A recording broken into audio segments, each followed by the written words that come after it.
Hi, welcome to this important lecture on file exception handling. When working with files, things can go wrong. Maybe the file is missing or your program doesn't have the permission to access it. That's why Python allows you to catch errors using try except. Let's take a look at common file errors. Here are some typical file related exceptions. File not found error if the file doesn't exist.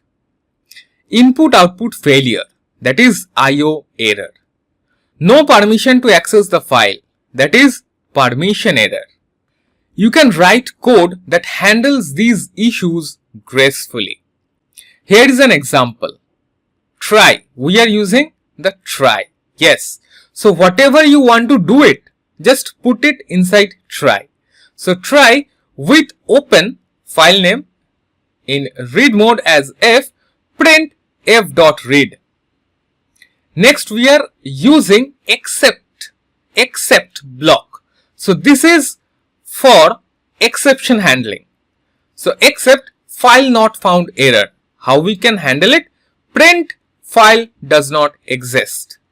This ensures your program doesn't crash and shows a user-friendly message instead. So, let's take a look at best practices. Always use the with statement. It handles closing the file even during exceptions. Validate file paths before using them. Wrap open calls in try blocks, especially when reading files from external sources or user inputs. Error handling is not just for fixing bugs. It is for writing robust, reliable software.